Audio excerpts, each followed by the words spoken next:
Bueno, buenas tardes. Los que ya se conectaron, por favor, pongan su asistencia en el chat. En un instante comenzamos.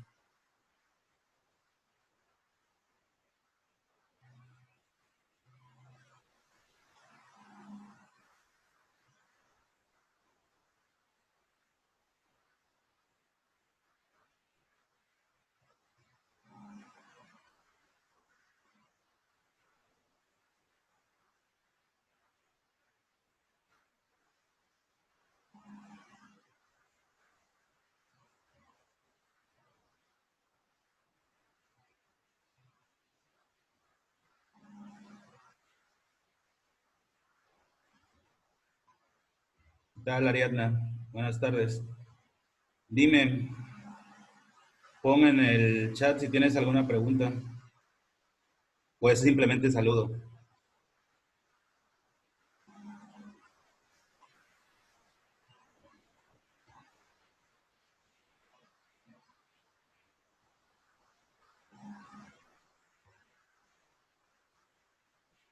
Sí, Ariadna, cuando te vuelvas a poner en la sala de espera, igual te doy entrada.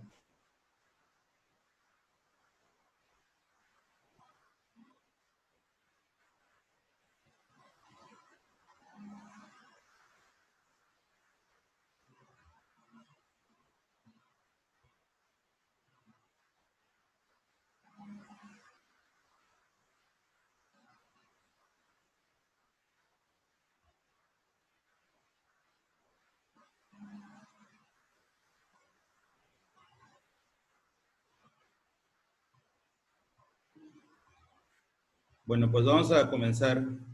Eh, la clase va a incluir la exposición de dos ciencias sociales, que son las que nos van a servir para un trabajo que equivale al examen.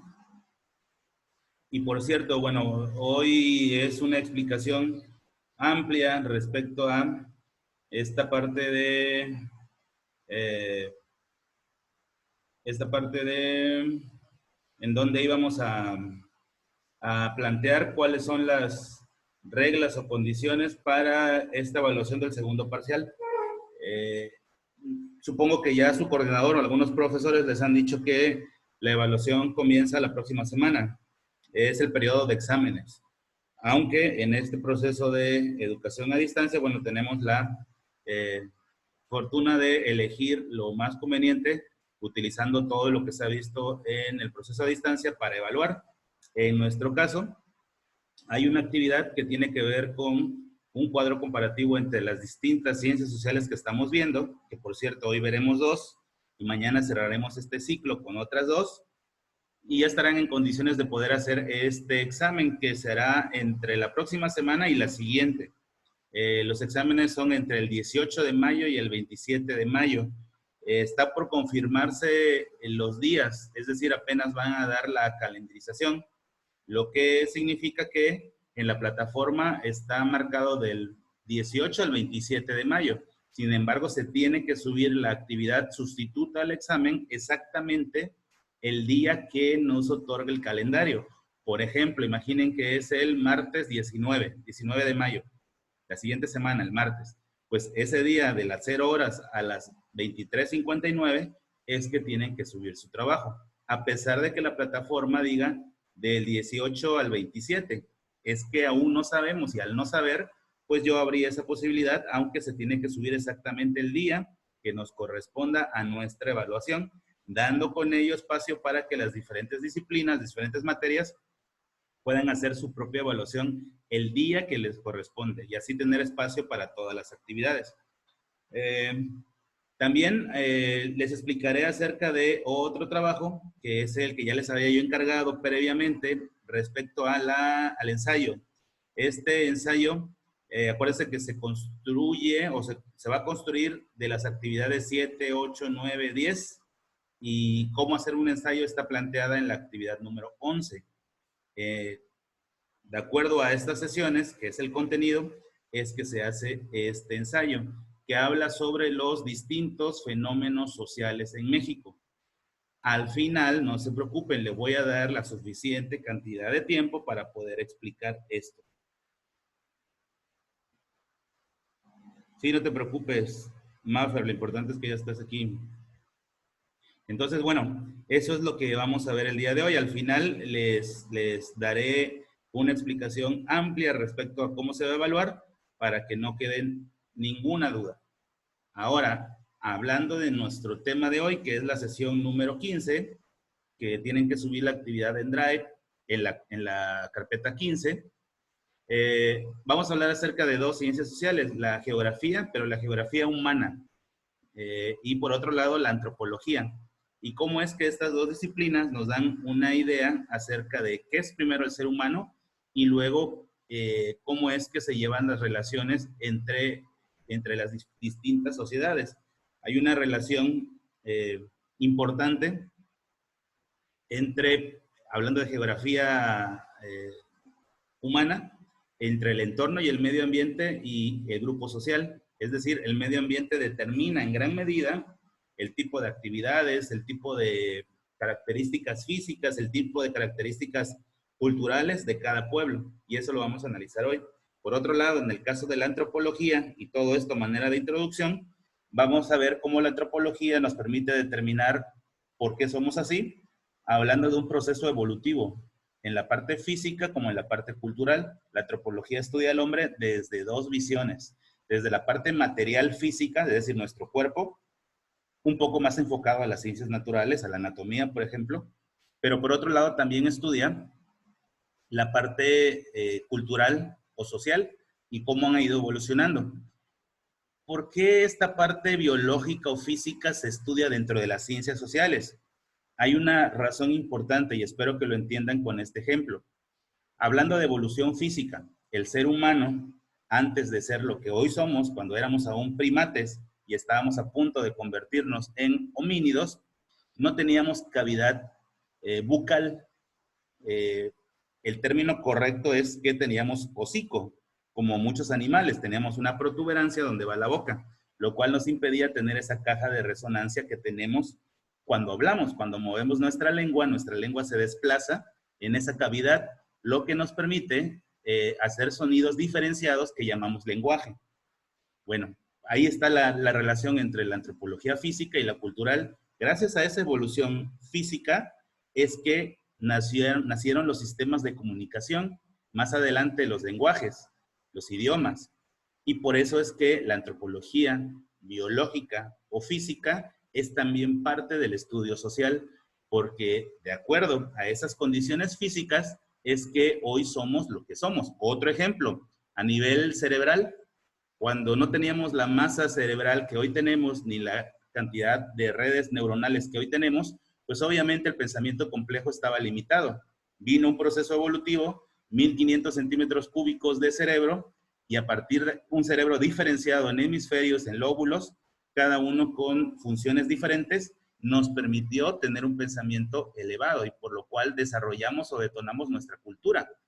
Entonces sí hay una estrecha relación en la parte biológica con la parte cultural o social. Por eso es que estudia ambos aspectos de antropología. Esto a manera de introducción.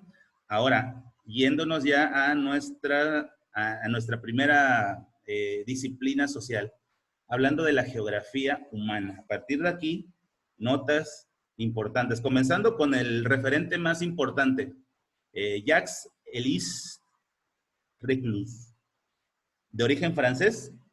Es considerado el primero que utiliza el término de geografía humana para referirse al estudio espacial de ciertas condiciones como el lenguaje, como las religiones, como la cultura, como las tradiciones.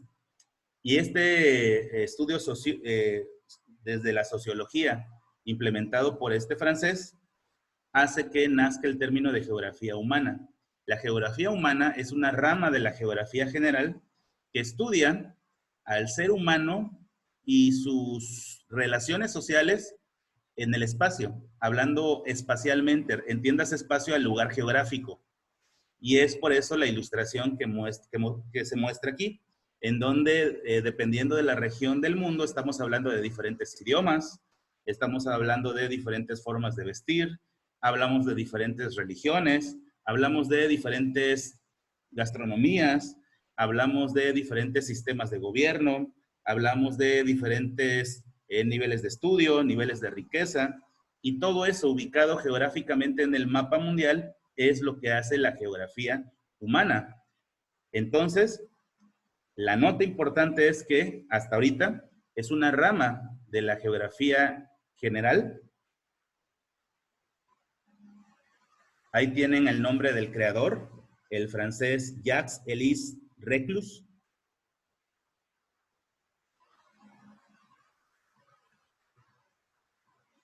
Otra nota de geografía humana. Estudia a las sociedades, pero las sociedades humanas, sí, porque hay sociedades de animales. Acuérdense que una sociedad es cuando el conjunto de individuos, y individuo no es un humano, es una unidad, se asocian. Entonces, para hacer la distinción es estudian las sociedades humanas desde la perspectiva espacial.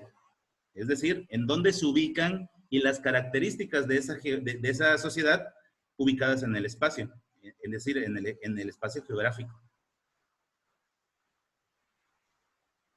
La geografía humana nos permite decir lo siguiente, es otra nota. El medio ambiente influye de manera directa o de manera importante en el ser humano y en sus actividades. El medio ambiente o el entorno influye de manera determinante en el ser humano y sus actividades. Y voy a poner este ejemplo. Algo que sea fácil de entender para ustedes, utilizando un poco la arqueología. Para los que han tenido la fortuna, o al menos haber visto fotografías o videos de sitios o lugares arqueológicos como las pirámides, podemos claramente diferenciar que, por ejemplo, las pirámides ubicadas en el altiplano, es decir, Puebla, México, tienen unas características en cuanto a su construcción diferentes a las de Veracruz. Por ejemplo, aquí en Veracruz tenemos una zona arqueológica muy cercana que es Zempoala. Y en Zempoala, para los que han ido, las edificaciones, las pirámides están hechas con piedra de río, piedra redonda. Estas que comúnmente le llamamos chino, con las cuales antes empedraban las calles.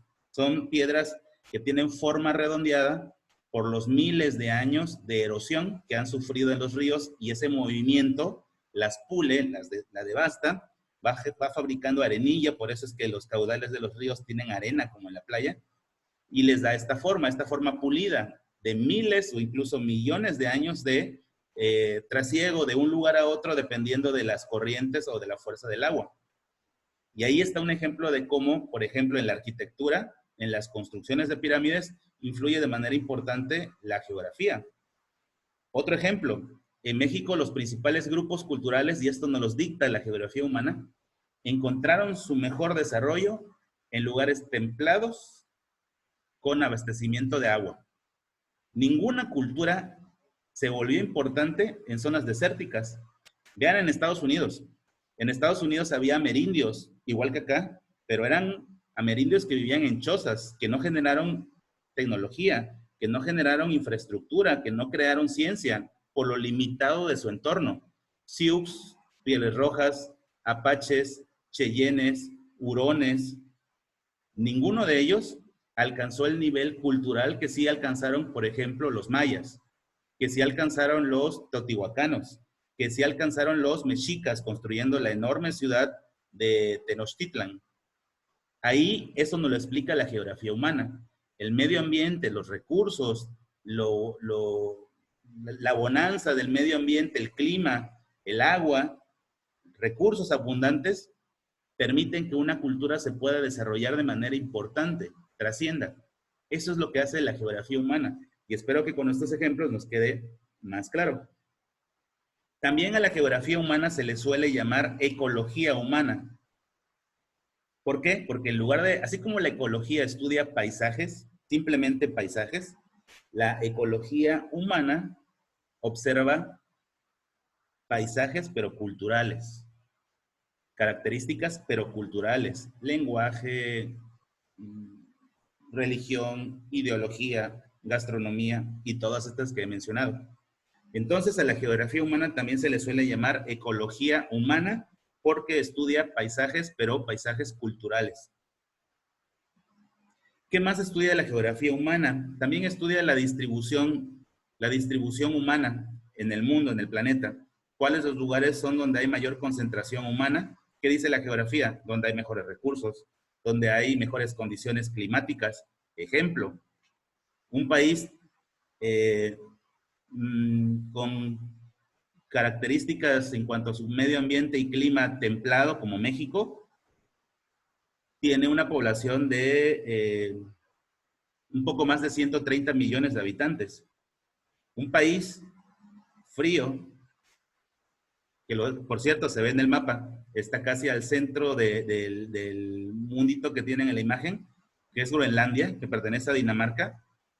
Vaya, en toda Groenlandia hay menos habitantes de los que hay en el municipio de, no sé, Medellín, que no es tan abundante, comparado con Veracruz y Boca del Río.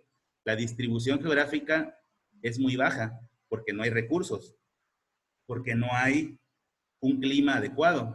Y eso, todo eso lo dicta la geografía humana. Nos explica los porqués de la distribución humana, los porqués de las culturas que son muy disciplinadas, nos permite identificar los porqués de ciertos lugares que se dedican a ciertas actividades productivas. Por ejemplo, Islandia. Islandia es esta isla que está aquí, miren. Esta sería la península ibérica, aquí está Italia, aquí está la Gran Bretaña, con todos los países que la incluyen, y aquí está Islandia. ¿Saben cuál es la principal actividad productiva de Islandia? La pesca. ¿Por qué creen? Vean lo que hay alrededor. Obviamente, el medio ambiente y el entorno, según la geografía humana, determina directamente las características de una sociedad, y por eso es importante el estudio de la geografía humana. Otra, la geografía humana también está basada en estudios estadísticos. Se hacen números para identificar aspectos de economía, como por ejemplo, en geografía humana, analizar países ricos y pobres, países desarrollados y subdesarrollados. En economía, en política, perdón, qué países son o eran de la vertiente capitalista y cuáles socialistas.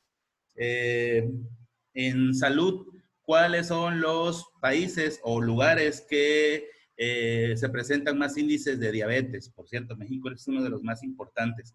Ahora que estamos en medio de la pandemia del COVID, es muy importante, por ejemplo, el estudio estadístico en cuanto a la incidencia de casos por zonas, a propósito de geografía humana. Vean esto, la imagen que tienen a la izquierda la han visto muchas veces. Oye, qué números tan bajos y tan alarmantes en su momento, ¿no? Esa cantidad de contagios y de muertos, nada que ver con lo que tenemos hoy en día, que es muchísimo más, pero en su momento permitía identificar el número de casos distribuidos en una región o una zona. Esto es lo que hace la geografía humana. En este caso hace un estudio de salud, indicando cuáles son los lugares donde hay esta enfermedad, este virus, y por lo tanto se ha desarrollado tal enfermedad. Bueno, eso es lo que hace la geografía humana. ¿Qué otros datos podríamos agregar, además de los ya dichos? Que se apoya en la estadística, permite hacer un estudio, un diagnóstico y sacar conclusiones, pero como esta es una ciencia social, no se queda conforme con la mera descripción, sino que se supone que dentro de las ciencias sociales, la geografía humana permite hacer un diagnóstico para actuar en consecuencia, es decir, para tomar medidas al respecto. Por ejemplo, si en la geografía humana yo detecto qué países tienen mayores índices de pobreza, el estudio tiende a que después del estudio y del análisis, haga yo una serie de acciones para abatir esos índices de pobreza. Hablando de México, concentrémonos en México. Hago un estudio a través de geografía humana para ver qué estados de la nación, utilizando el mapa que tenemos ahí, hay mayor índice de delincuencia. Una vez que ya la geografía humana me permitió decir, este es el estado más violento, el de este colorcito, ¿qué voy a hacer al respecto? La geografía humana tiene el encargo, como ciencia social, de sí dar datos, pero para la toma de acciones. Es decir, se deben de tomar las medidas pertinentes para abatir esta delincuencia. Una vez que hago un estudio de los estados más pobres, debo de hacer algo en consecuencia.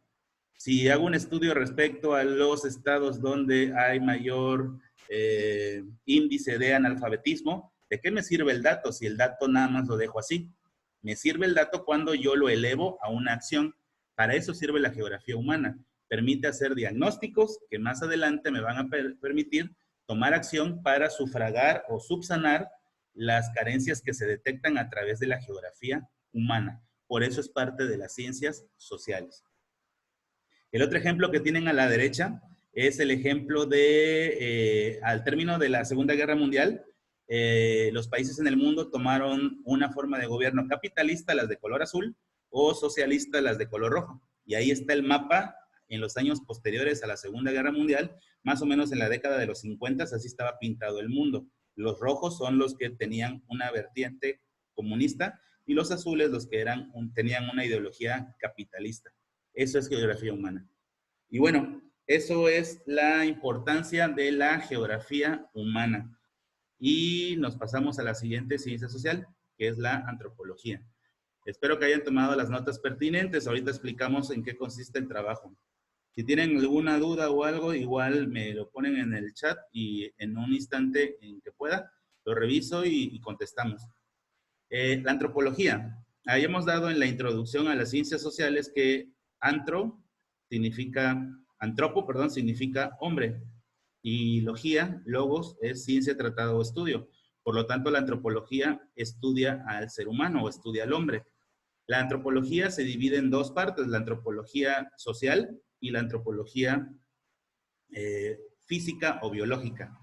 El referente más importante, así como en el otro también tenía un autor, acá el padre de la antropología es Bronislaw Malinowski.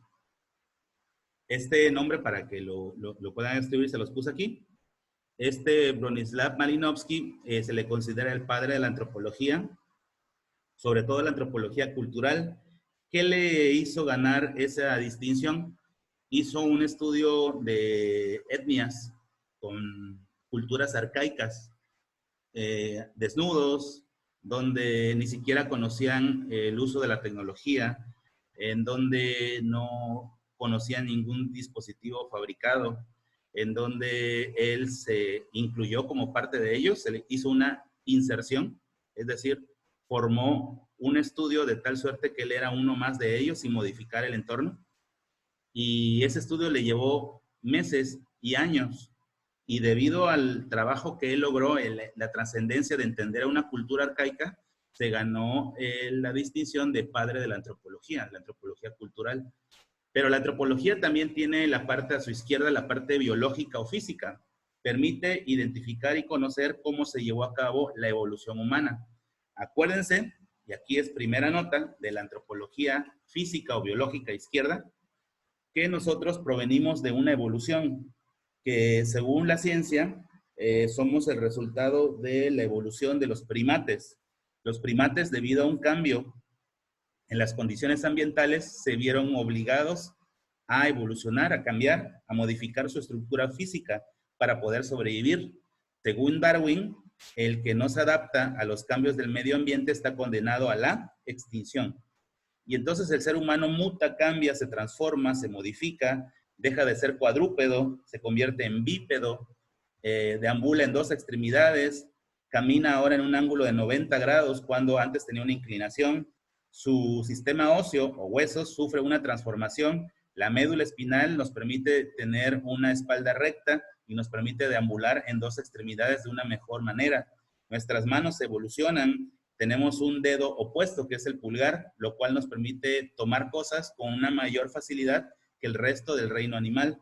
Esa evolución nos permitió estar en condiciones de ser un animal superior, con sistemas de pensamiento superiores que nos hicieron construir, entre otras cosas, una cultura. Nos permitieron, y ahí viene el brinco a la antropología cultural, nos permitieron crear un sistema de leyes, un sistema jurídico, nos permitieron crear un sistema de comunicación, los lenguajes, nos permitieron crear cultura, nos permitieron hacer ciencia, nos permitió tener un cerebro superior para crear tecnología y facilitarnos la vida. La antropología física, esa evolución nos permitió tener una inteligencia superior que a la postre traería como consecuencia la creación de la cultura, con todo lo que ésta imbuye. Desarrollo de religiones, idiomas, ciencia, tecnología, sistemas de comunicación, sistemas numéricos, y todo eso gracias a las condiciones físicas. Por eso es que no se puede separar el estudio social del estudio físico en la antropología, porque la evolución física da pie a la evolución cultural. Imagínense que no hubiéramos podido evolucionar a un cerebro superior de 1500 centímetros cúbicos. Cuando éramos primates teníamos un cerebro, una cuarta parte de la capacidad de engramaje de lo que hoy tenemos. Se mide en centímetros cúbicos. Ese crecimiento en el cerebro es el resultado de la ingesta de proteína, y eso nos hizo tener un cerebro más grande, un sistema neuronal mucho más grande, una red neuronal que nos permite tener un pensamiento superior, la especialización del cerebro por zonas y funciones, y todo eso nos ha llevado a ser lo que hoy en día es el ser humano. Y eso es lo que estudia la antropología biológica. Trata sobre la evolución física, la adaptación al medio ambiente, cómo se llevó a cabo el proceso de hominización, es decir, cómo transitamos de ser primates a ser seres humanos, cómo vino la evolución en el género Homo. Acuérdense que hay diferentes géneros, Erectus, Homo erectus, Neandertal, Sapiens, hasta la evolución que hoy estamos viviendo. Y la nota al final de todo esto es la siguiente, que si somos sensatos a la hora de pensar, no debería de sorprendernos. En este momento estamos transitando del Sapiens a otro modelo, porque la evolución nunca acaba, porque la evolución nunca termina. Lo que pasa es que nuestra historia moderna es tan breve que no apreciamos esa dimensión. Nuestra existencia es tan efímera de apuradamente el promedio del ser humano, por ejemplo, es de 79 años. Es una media, igual que la estatura media es de 1.7 para el ser humano, 1.6 para la mujer. Sin embargo, hay individuos con mucha mayor altura, con mucha mayor longevidad, pero hay un conjunto de rasgos que no son similares y que son producto de la evolución. Entonces, bueno, la evolución no cambia, sigue construyéndose y va a seguir así mientras perdure la especie. Por otro lado, tenemos la antropología cultural. Esta estudia la evolución de los sistemas de comunicación, como el lenguaje, estudia la evolución de los sistemas de creencias, como las religiones, cómo transitamos de ser, por ejemplo, adoradores de la naturaleza. En un principio, adorábamos una roca, una piedra, y la creíamos una deidad. Luego adorábamos a la naturaleza como a un árbol, y luego transitamos a la adoración de seres no sensibles, no visibles, como las religiones de hoy en día, salvo el budismo, ¿no? Que le hace un respeto supremo al medio ambiente y a la naturaleza. No tiene dioses, por ejemplo, el budismo. Salvo esa religión, las demás están enfocadas en el análisis, estudio y creencia en lo no tangible. Todo eso como proceso de evolución. ¿Cómo evolucionaron los sistemas jurídicos? Antes era la ley del fuerte. En la época de las cavernas, ¿no? El más fuerte tenía la mejor cueva, tenía las mejores mujeres, porque era un sistema de poligamia, donde no había límite, no eran una pareja, sino era como los animales, ¿no? Un conjunto de macho alfa con la mayor cantidad de mujeres con el fin de procrear. Y cómo eso transitó a través de la evolución, y cómo hoy en día las reglas son completamente diferentes, como un proceso de evolución. Evoluciona pues el lenguaje, la religión, las leyes, también las formas de gobierno. Las formas de gobierno antes aristocráticas por sangre real, luego teológicas con una relación con las deidades y por eso soy rey, hasta los sistemas modernos democráticos de gobierno, en donde ahora son representantes del pueblo los que toman las decisiones del pueblo, en donde ahora no estamos enfocados en la divinidad ni tampoco en las jerarquías por nuestra sangre o nuestro linaje, aunque hay enormes huecos en la democracia de hoy en día, en la mayoría de los países, pero bueno, es una evolución, a lo mejor sea una involución, pero es un tránsito, un trasiego de lo que antes era a lo que hoy es. Además, también la antropología cultural hace estudios importantes respecto a la ciencia, cómo ha ido evolucionando la ciencia, cuáles fueron los primeros inventos, cuáles fueron las primeras tecnologías.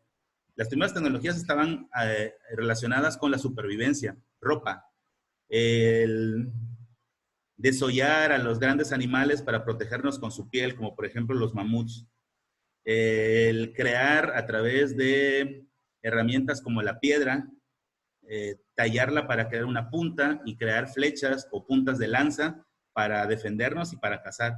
Eran las primeras tecnologías, las primeras expresiones de un hombre inteligente que estaba transitando de ser un simple primate a un ser superior, lo que hoy es el ser humano. Y bueno, todo esto como parte de la evolución cultural. La antropología cultural también suele llamarse antropología social. Y la de la izquierda, la antropología biológica, también se le suele llamar antropología física. Y esas son las dos ciencias de las cuales hablamos el día de hoy. Vamos a transitar a la explicación de la evaluación. Respecto a lo de hoy día 13 de mayo, para subir en la carpeta de Drive, en la número 15 son las notas de las dos ciencias sociales de las que hablé, sabiendo que esas van a servir junto con las otras que hemos visto en las sesiones anteriores para crear un trabajo posterior en la plataforma. Ese trabajo posterior es un cuadro comparativo de las diferentes ciencias sociales que existen. Voy a explicar a detalle el trabajo. A lo mejor las dudas que tienen se resuelven a continuación. Primero, el ensayo que ya les había encargado desde la sesión 10, se los había presentado ahí. De hecho, la sesión 11, es un video sobre cómo hacer un ensayo. Los contenidos para hacer el ensayo, es decir, los fenómenos sociales, están en la sesión 10, 9, 8 y 7. Están especificadas en la actividad, pero bueno, se las menciono aquí. Para poder hacer el trabajo de fenómenos sociales, que es un ensayo, ese se basa en la sesión 7, 8, 9 y 10. Y cómo hacer un ensayo está en la sesión 11. Luego, el trabajo que sustituye el examen es un cuadro comparativo entre las distintas ciencias sociales, de las cuales hablamos 2 de ellas. Y hasta ahora creo que llevamos 6, 7 y faltan otras 2 la siguiente clase. Cuando ya estén terminados los contenidos que va a ser mañana, ya estarán en condiciones de poderlo hacer, aunque se puede subir únicamente el día que les toque su evaluación, que es entre estos días. Es un calendario como el que hay en las clases tradicionales, donde hay un día para hacer la evaluación, igual aquí, con la diferencia de que se pueden entregar desde las 0 horas hasta las 23:59. La otra parte importante de mucho valor para la evaluación son las evidencias en Drive, que incluye 16 actividades producto de las 16 clases que hemos tenido en este segundo parcial, en este proceso de educación a distancia. Esas valen 40%. Deben de estar ubicadas en las carpetas de Drive, donde corresponde la sesión desde la 1 hasta la 16, que va a ser el día de mañana. Esos son los porcentajes. Vayámonos a las actividades de la plataforma. La primera es esta. No. Sí, la primera es esta. Es el ensayo que algunos ya tienen adelantados, incluso algunos me han mandado revisión para ver si van bien. Esta es la plataforma. Esto es la actividad que vale, que damos acá, 20%. Un ensayo sobre fenómenos sociales. Previa explicación de hace ya varias clases. Lo único que estoy poniéndole ahora es fecha de entrega. Acuérdense que este trabajo incluye el ensayo sobre los diferentes fenómenos sociales, que son estos de aquí: igualdad y equidad, que fue la última sesión; delincuencia, inseguridad, discriminación, migración, desempleo, y qué son los fenómenos sociales y cuáles son sus principales características. El trabajo debe de incluir, voy a ampliar la imagen por si no se aprecia tan bien. El trabajo debe incluir hoja de presentación, La extensión mínima es de 2 cuartillas para explicar a través del ensayo qué son estos 7 fenómenos sociales, bueno, estos 6 más que son. Debe tener un título original, también lo expliqué, es decir, el título deben de crear ustedes, no se vale el título Los fenómenos sociales en México, debe ser un título que explique sobre qué va el trabajo, pero es un título que no se puede repetir.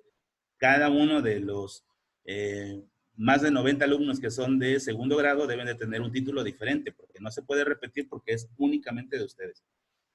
Otra, debe tener una opinión y crítica, es decir, opinión y crítica desde su visión, desde lo que ustedes entienden, desde el punto de vista del pensamiento crítico. Además, es importante contextualizar el trabajo. Estos fenómenos sociales dicen fenómenos sociales en México, por lo tanto, el contexto es nuestro país, no salirnos de ese contexto. Voy a hablar acerca de delincuencia, pero hablo de México. Voy a hablar de inseguridad, pero hablo de México. No me puedo ir a datos y cifras o comentarios de otros contextos. Y bueno, también debe tener fuentes de información o referencia, además de las sesiones en Drive, además del libro base, deben de buscar una fuente alternativa para poder sacar estas actividades que están aquí. Recuerden que si quieren recuperar algún contenido, bueno, están también en el canal de mi canal de YouTube, por si quieren también recuperar cualquiera de estos contenidos que están aquí. Ese es el ensayo que se entrega entre el día 13 y el día 15. El formato es libre, puede ser en cualquiera de los formatos que acepte la plataforma, los que normalmente usan, de preferencia PDF, pero bueno, es libre tanto el diseño como el formato. El ensayo sí puede manejar estadísticas, estoy revisando las preguntas que están en el chat. Sí puede manejar estadísticas, pero lo más importante es la crítica.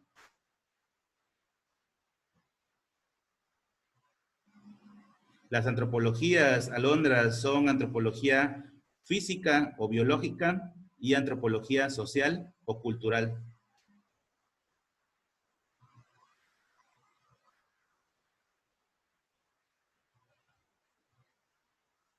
Se entrega entre el día 13 y el día 15, ahí está especificado en la plataforma.